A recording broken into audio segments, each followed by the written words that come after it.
Hello folks, this is Abhinay Gupta from Wikipedia World and I welcome you to the new lecture on accounts of companies. So far in the last lecture we have seen section 135, that is the corporate social responsibility. We have seen the applicability, the CSR committee, CSR policy, the non-applicabilities and how they go about with the CSR activities, which are the places they undertake it, the schedule 7 activities and stuff. So today we move on to the next section, that is section 136, that is circulation of financial statement and other documents to members and others. So what are the documents that need to be circulated? Right? So the basic document that needs to be circulated to all the members is the financial statement, then the auditor's report that will be following the financial statement along with the consolidated financial statement, before that, and the documents annexed to the financial statement. So the company, any company, is required to send to its shareholders the following documents: its financial statement, that is a mandate, and if they have a subsidiary, associate or joint venture and they prepare a consolidated financial statement, they'll send that along with the original financial statement. The auditor's report with their comments and the findings will be there, and all the other documents, the notes to account, the statement of equity if any, the cash flow statements that are annexed to the financial statement will also be sent. Then now we'll see the person who are entitled to receive the financial statement and other documents. Who are the people who are entitled to receive? Like, who are the people to whom the company will have to send this document ahead? The first is the company will send this document to every member of the company, the shareholders of the company. All of them are entitled to receive all the documents, right? Second, the debenture trustees of the company also have the same right to receive all the documents that we have already mentioned in the previous slide. Apart from these two, if there is any other person who is specifically entitled to receive this document, he'll be included, right? So there are basically all the members, the debenture trustees and the specifically entitled people, and this document has to be circulated to these people at least 21 days in advance, that is before the commencement of the meeting, before the date of the meeting, right? So before the meeting is held, they'll have to take a buffer of 21 days, and before that the document has to reach the respective people, the respective document reach the respective targeted people, right? So that they have the time to go through the financial statements, the auditor's report, so that when they come for the meeting, they are prepared. They know what the company, the directors will be talking about and what questions they have to put forward or what are they going to discuss about, right? So they get an entire framework of it. They get time to prepare, to do their homework. Now next what we see is the special provision of section 136 in case of a listed company. The circulation in case of a listed company. The circulation in case of the listed company will deem to be satisfied, deemed to be complied with, if the entire financial statement, consolidated, auditor's report, annexures are not sent, but the documents are available at the registered office and they are open for the people for inspection, right?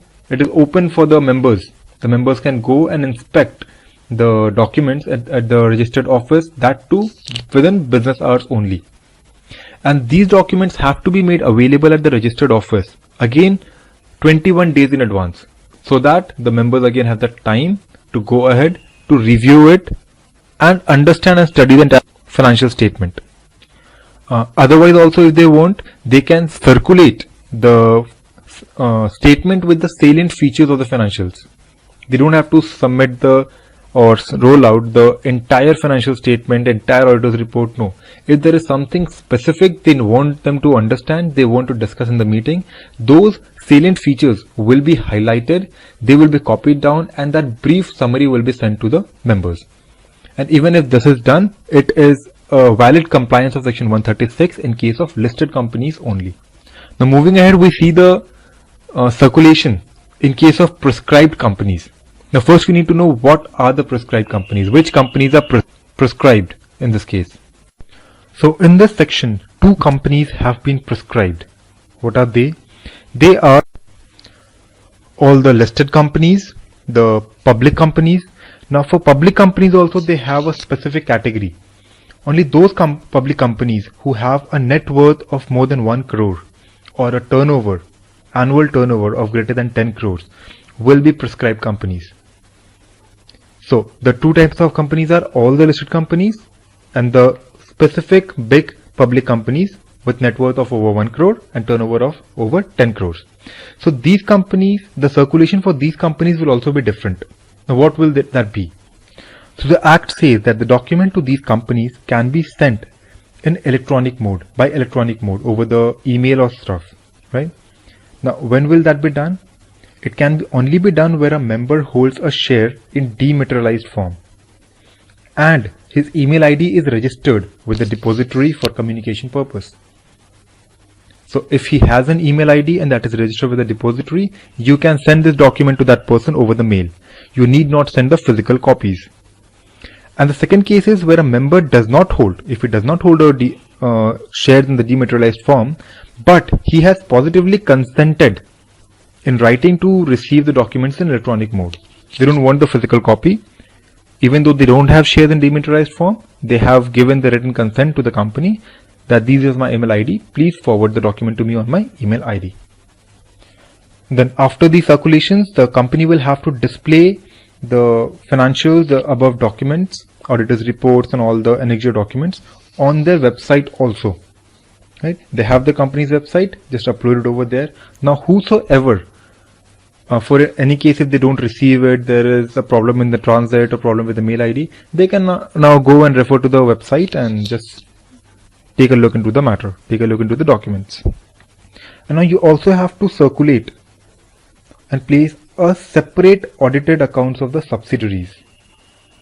So any company that has a subsidiary will have to place a separate audited account on its website, the audited accounts of the subsidiaries along with the parent company. Even the accounts of subsidiaries will be listed on the website, and they have to provide a separate audited financial statement, right, in respect of that particular subsidiary to the shareholders who ask for it. Right. For the parent company, they'll be giving out to all the members, but in case of subsidiary, only specific requests will be entertained. They won't give out the subsidiary documents and financials to all the shareholders, right? And since we know that the documents are maintained at the registered office, so inspection of the document at the registered office has to be allowed during business hours. But it can't be allowed to general public. So every company shall allow every member and every debenture trustee to come and inspect the financial statement and other documents at the registered office, but during reasonable business hours only. Right? So these are the basic provisions of section 136. I hope that is very clear with you. And so we'll end the topic over here today and we'll continue with the chapter accounts of companies. Not very much is left. So we'll wind up in another 1 or 2 lectures. So thank you so much for the day. We'll be signing off over here.